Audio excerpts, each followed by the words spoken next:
Hi, everyone. Welcome back to Chicken Support Insights, the podcast where we answer the questions backyard chicken keepers ask us every day. I'm Tina, and I'm joined with Connie. Today we're talking about something many people don't realize until it's too late, the warning signs your flock and coop may give you before a predator ever strikes.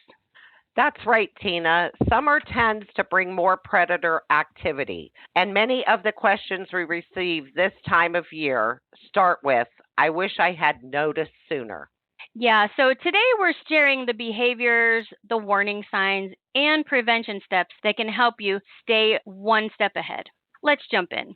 Now, what are some first warning signs that tell you a predator may be checking out your flock, Connie?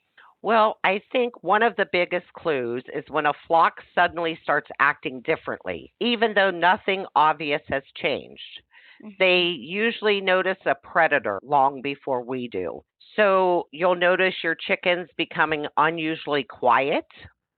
They tend to not want to leave the coop, or increased in alertness or alarm calling when they're bok all the time, or they're gathering together more than usual. Changes that appear before physical evidence is found. That's why paying attention to normal daily behavior makes unusual behavior easier to recognize. Yeah, that's right, Connie. I mean, that's something people often overlook because they don't see any damage yet. Okay, so Tina, what are some of the physical warning signs people should look for around the coop itself? Well, a lot of predators actually leave small clues before they ever attack birds. They're going to just stake things out at first and not really cause any issues. So taking a quick walk around the coop each day can tell you a lot. Check for things like fresh digging from animals. Animal tracks is always definitely something to look for. Any scattered feathers, that means that the birds maybe were worried or scared and started going a little crazy and losing some feathers there. Loose hardware cloth or damaged fencing. Always look for these. These are things that you should just glance at daily when you go out to tend to your chickens. Disturbed bedding, even feed that's been tampered with. Feed attracts animals, so noticing any changes there, and why regular coop inspections make the problems easier to catch. Exactly. It's much easier to fix a weak spot before something finds its way inside. Absolutely. Why do we tend to hear about predator problems more often during the summer, Connie? So, summer changes the routine for both chickens and wildlife, along with us humans. We're gone a lot during the summer. So it's not surprising we see more predator related questions this time of year.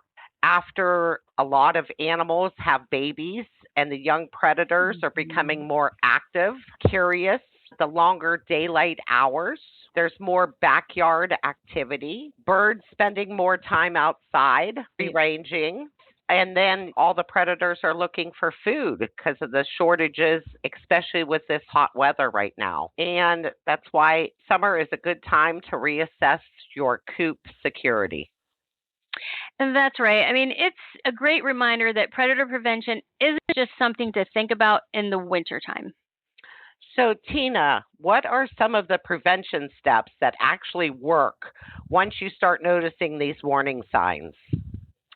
Well, the best predator prevention usually isn't one big solution. It's several small habits done consistently. So, like we mentioned earlier, walk the coop. Pay attention to what things look like and how things should be. You want to do this regularly. It wouldn't hurt to spend 5 minutes each day just looking things over, seeing if you see any changes in anything, reinforcing weak areas where they could possibly be exploited, locking birds up consistently each evening, using the predator-resistant hardware cloth, removing food sources that attract wildlife, and making prevention part of the routine instead of after a loss.